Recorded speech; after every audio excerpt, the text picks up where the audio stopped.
Hey all, I know आपको भी ये लुक सीखना है, तो चलो मैं स्टेप बाय स्टेप आपको बताती हूँ।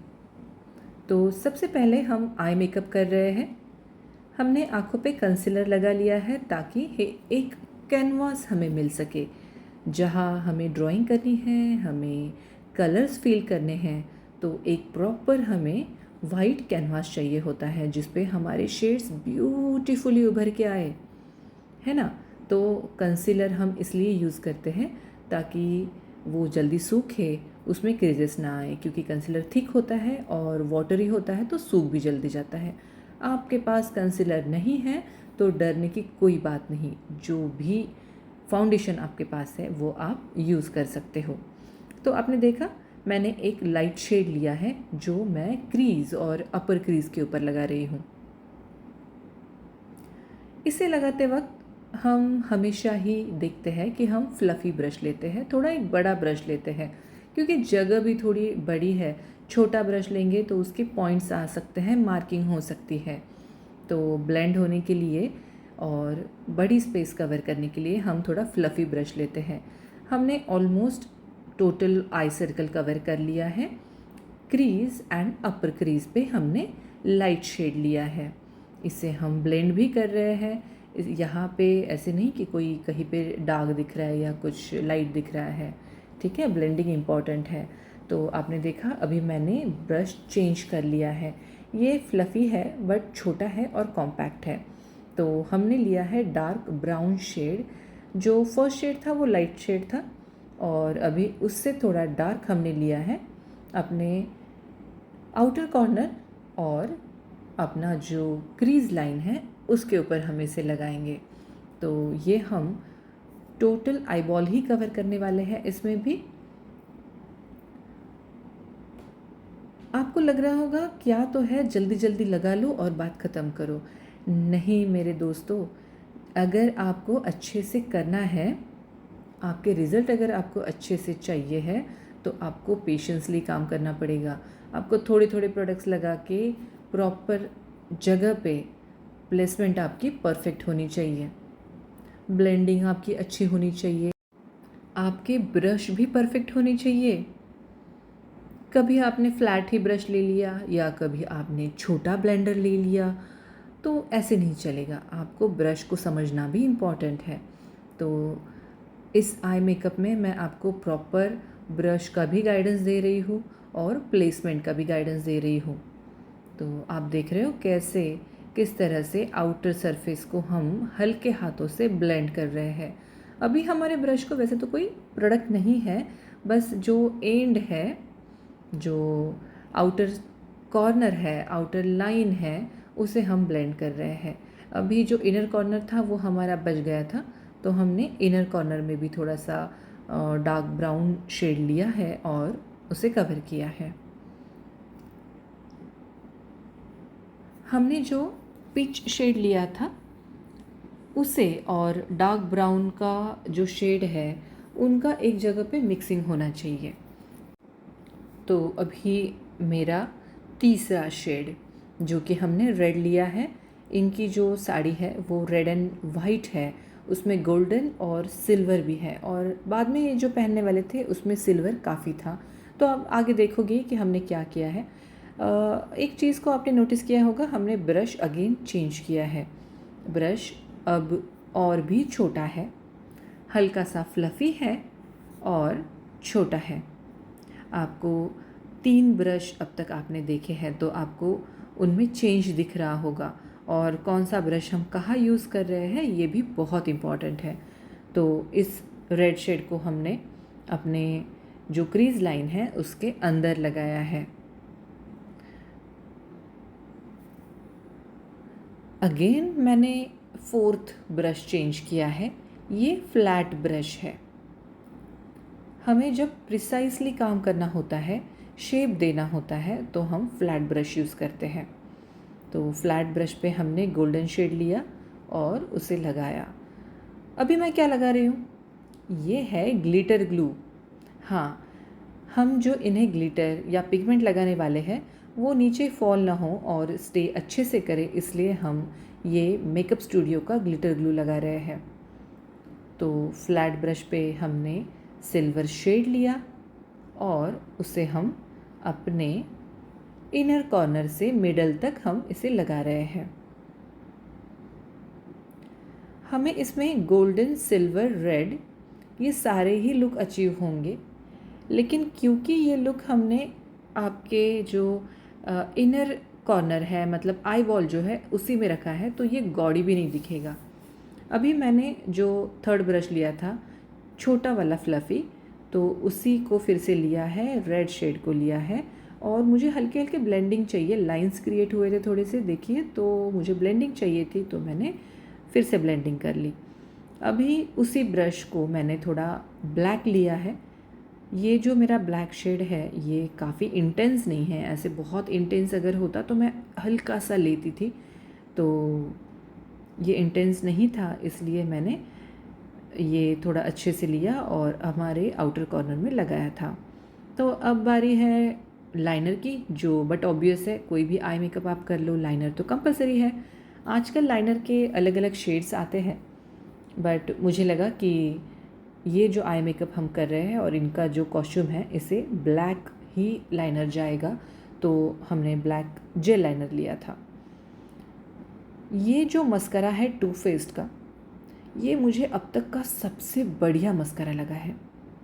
ये वॉल्यूम बहुत अच्छा देता है, वाटरप्रूफ है। ये सिर्फ वाटर रेजिस्टेंस नहीं है, ये वाटरप्रूफ है।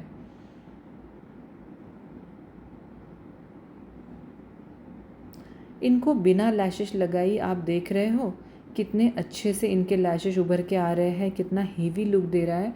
हाँ, एक बात है, मेरे इन ब्राइड के लैशेस ऑलरेडी बहुत ही अच्छे थे। तो हमारा आई मेकअप हो चुका है। अब मैं ले रही हूँ प्राइमर। जो क्लिनजिंग और मॉइस्चराइजिंग थी वो हमने आई मेकअप के पहले ही कर ली थी, और अब लग रहा है हमारा प्राइमर।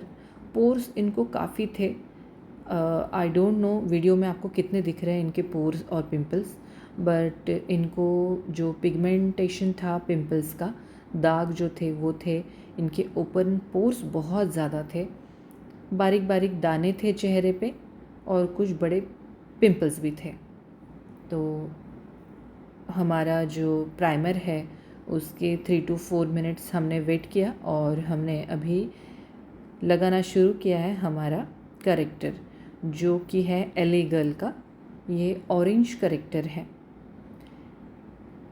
क्योंकि ये दिन समर के है, स्वेटिंग बहुत होती है, तो हम क्रायलॉन के या फिर फॉरएवर 52 के प्रोडक्ट्स जो है, करेक्टर्स जो है पैलेट के, वो अवॉइड करते हैं क्योंकि वो थोड़े ग्रीसी होते हैं, ऑयली होते हैं, तो उन्हें हम अवॉइड करते हैं। और जैसे कि ये जो लिक्विड प्रोडक्ट होते हैं कंसीलर में और करेक्टर में और फाउंडेशन में, मोस्टली हम इन्हीं को चुनते हैं। तो जो डार्कनेस था, जहाँ पे पिगमेंटेशन था, वहाँ पे हमने ऑरेंज करेक्टर लगा लिया।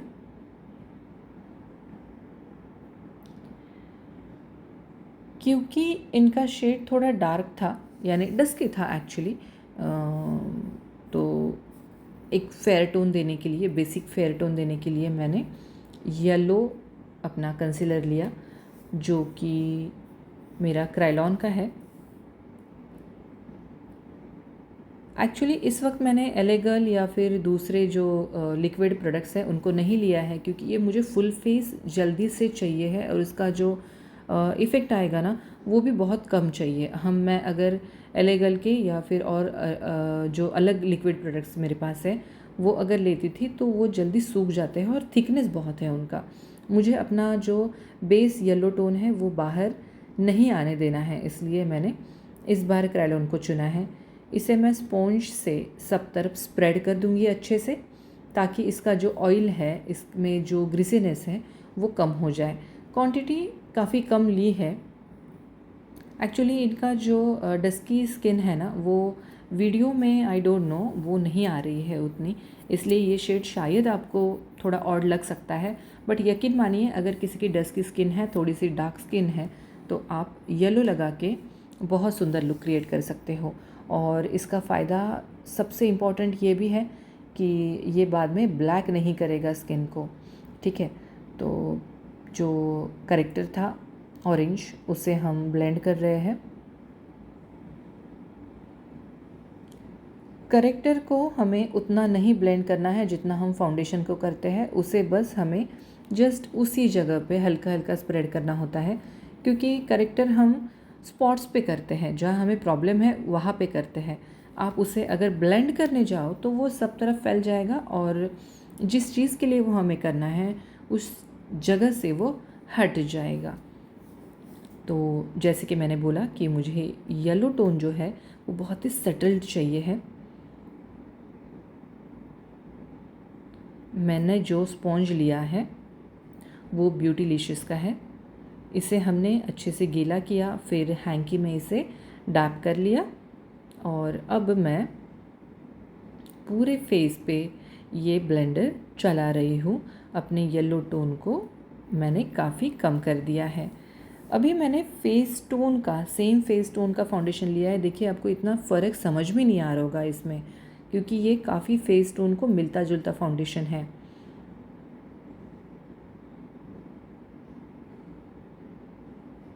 तो इनको हम ब्रश के हेल्प से पूरे फेस में उनके शेड से मिलता जुलता शेड हमने लिया है और लगा रहे हैं।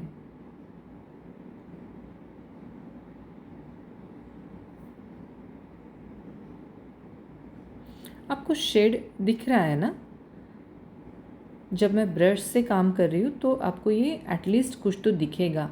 मैं जब स्पॉन्ज से काम करूँगी डायरेक्टली, अगर मेरे पास टाइम नहीं है, ब्राइड को बहुत जल्दी है, वो लेट हो चुकी है, तो मैं डायरेक्टली स्पॉन्ज पे ही अपना प्रोडक्ट लेती हूँ, तो वो ब्लेंड बहुत जल्दी हो जाता है। थोड़ा यहाँ पे जो कवरेज वो दिखा रहा है ना, जो थिकनेस वो दिखा रहा है, शेड वो दिखा रहा है, वो आप ब्लेंडर में उतना नहीं देख सकते थे। तो हमने इसलिए ब्रश यूज़ किया ताकि आप शेड देख सको, किस तरह से हम लगा रहे हैं वो देख सको।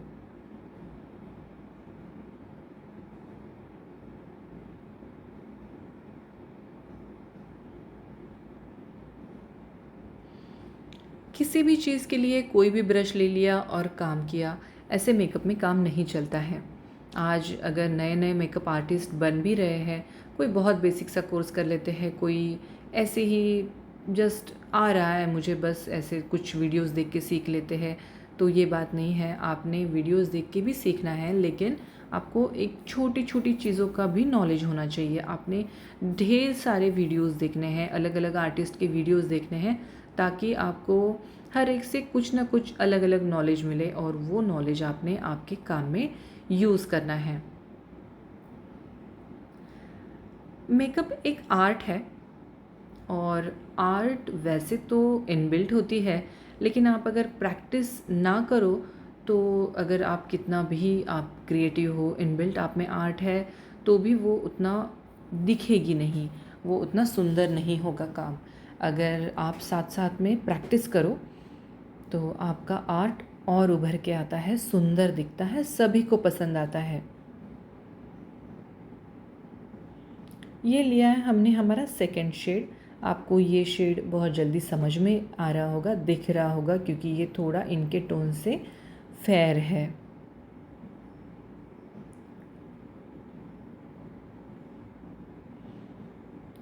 अगर मैं मेकअप के शुरू में ही फेयर टोन लगा लेती तो इजी था ना, कि मैं येलो लगा रही हूँ, फिर मैं उनका सेम टोन भी लगा रही हूँ, और अब जाके मैं अपना वाइट टोन लगा रही हूँ, उनको थोड़ा सा फेयर और फ्रेश दिखाने की कोशिश कर रही हूँ। तो इतना सब करने की क्या ज़रूरत थी मुझे? ये इसलिए क्योंकि इनका ये ज़िंदगी का बेस्ट इवेंट है, और अगर 2 घंटे बाद इनका चेहरा ब्लैक हो जाए, ब्लैक एंड वाइट हो जाए, ग्रे हो जाए, तो सोचिए इनको कितना बुरा लगेगा जब कोई कमेंट करेगा, जब ये बूढ़े होने के बाद अपने फ़ोटोज़ देखेंगे, वेडिंग एल्बम देखेंगे और देखेंगे कि उनका फेस ब्लैक एंड वाइट हो गया है। अच्छा नहीं लगेगा, है ना? इसलिए काम शांति से करना है, पेशेंसली करना है, हड़बड़ी नहीं करनी है। हम किसी का काम अगर कर रहे हैं, उनके बेस्ट इवेंट पे हम अगर कुछ उनको दे रहे हैं अपनी तरफ से काम, तो वो भले ही हम पैसों के लिए कर रहे हैं लेकिन उसमें अपनी पूरी जान लगा देनी है। ये सोच के करना है कि उनके लिए ये इवेंट बहुत इम्पॉर्टेंट है। हम तो क्या है, आज एक ब्राइड करेंगे, कल एक ब्राइड करेंगे, हमारे लिए मेकअप करना ऑलमोस्ट रोज़ का ही काम होता है। बट इनके लिए इनका इवेंट बहुत स्पेशल होता है। तो सोच समझ के काम कीजिए। किसी भी ब्राइड को तैयार करते वक्त ये सोचिए कि उसकी नीड क्या है। अगर ये ब्राइड मुझे कहते थे कि उन्हें बिल्कुल भी फेयर नहीं दिखना है, उन्हें एकदम नेचुरल जो उनका टोन है बस वैसा टोन उनको चाहिए है, तो मैं ये वाला फेयर टोन नहीं लेती थी, इससे थोड़ा डार्क टोन लेती थी। बट इनकी ऐसी कोई डिमांड नहीं थी, इनको बस मेकअप चाहिए था अच्छा, जो फ़ोटोज़ में भी दिखे अच्छे से। तो डार्क शेड मैंने लिया है कंटूर के लिए।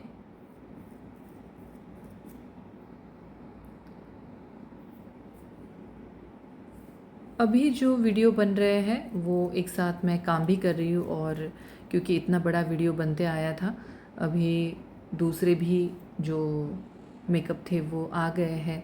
तो जो मेरी लड़कियां हैं वो कंटिन्यू कर रहे हैं उन मेकअप को, तो मैं ही वीडियो निकाल रही हूँ और मैं ही मेकअप कर रही हूँ, तो थोड़ा जो वीडियो है वो हिल रहा है, प्लीज़ एडजस्ट कर लीजिएगा। And in advance thank you so much. तो कंटूर की जगह आप देख लीजिए। आपने शुरू में देखा ही होगा कि जैसे ये अभी बहुत ज़्यादा वाइट लग रही है, वैसे वो एंड में नहीं लगेगी। क्यों? क्योंकि हम इसमें अभी कंटूर, ब्लशर और बाकी चीज़ें भी ऐड कर रहे हैं, तो इसका जो वाइटनेस है वो अपने आप ही कम होता जाएगा। नोज़ को भी हमने कंटूर कर लिया, हमने जॉ लाइन, चिन सबको कंटूर कर लिया है और उसे ब्लेंड भी कर लिया है अपने ब्लेंडर से, या आप ब्रश से भी आप ब्लेंड कर सकते हो, आपको जो कंफर्टेबल है वो आप यूज़ कर सकते हो। अभी मैंने ब्लश लिया है, ब्लश की प्लेसमेंट भी आप अच्छे से देख लीजिए। कंटूर के एग्जैक्टली ऊपर हम ब्लश लगा रहे हैं और इसे भी हमें ब्लेंडर से ब्लेंड कर लेना है। हम ये क्रीम ब्लश यूज़ कर रहे हैं। पहले हम क्रीम ब्लश यूज़ करते हैं और फिर ऊपर से जब हम पाउडरिंग करेंगे तो पाउडर ब्लश भी हम यूज़ करेंगे।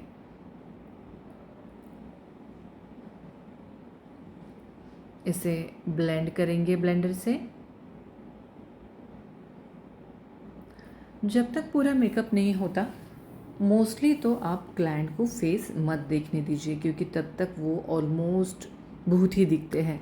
ठीक है, जब आपके लास्ट लिपस्टिक लग जाती है तो फिर उनको उनका चेहरा मिरर में देखने दीजिए और वो खुशी से पागल हो जाएंगे। उनके लुक के लिए वो आपको बहुत थैंक यू कहेंगे।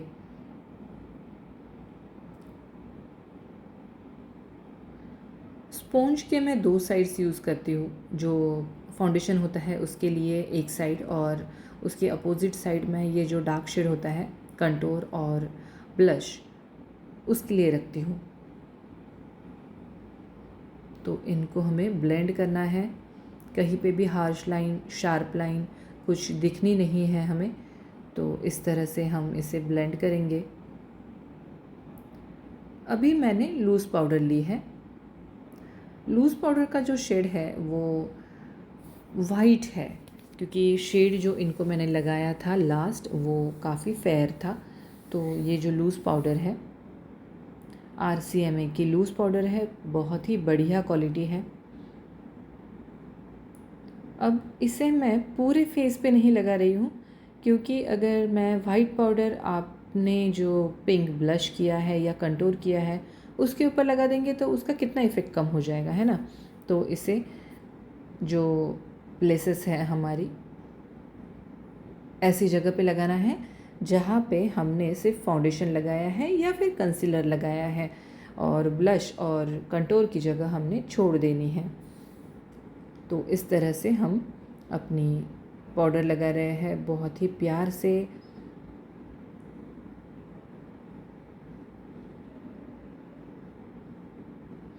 आँखों के नीचे आप देख रहे होंगे मैं थोड़ा ज़्यादा फोकस कर रही हूँ, क्योंकि क्रीजेस सबसे ज़्यादा वही आते हैं, और क्योंकि हमें आँखों के नीचे भी कुछ शेड्स लगाने होते हैं जो हम अपने आँखों पे ऊपर लगाते हैं, आई शेडोज़। तो उसके लिए भी वो अगर थोड़े भी फॉल हो जाते हैं तो नीचे उसका शेड दिखेगा, इसलिए थोड़ी पाउडर एक्स्ट्रा भी लगा लो तो बाद में डस्ट कर सकते हैं।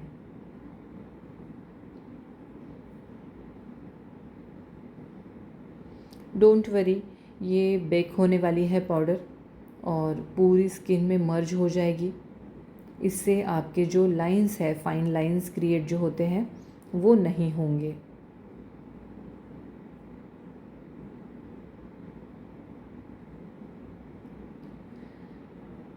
देखो, मेकअप का जो काम है ना वो आप बड़े प्यार से ही करना। ऐसे नहीं कि 1 घंटे में एक ब्राइड कंप्लीट करनी है और बस दूसरी जगह जाना है। तो मस्कारा लग गया है और ये देखिए इनका फाइनल लुक। ये बहुत ही प्रीटी लग रही है यार। ये हमें पोजेस भी बहुत अच्छे अच्छे दे रही थी। I just love her look. तो फ्रेंड्स, इस वीडियो को सेव कर लीजिए, अपने फ्रेंड्स के साथ शेयर कीजिए। आप पर्सनल में भी या फिर आपके पार्लर के लिए भी ये लुक ट्राई कर सकते हैं। तो ट्राई कीजिए, शेयर कीजिए, कमेंट कीजिए और लाइक कीजिए। चैनल को सब्सक्राइब करना मत भूलिए। Thank you so much.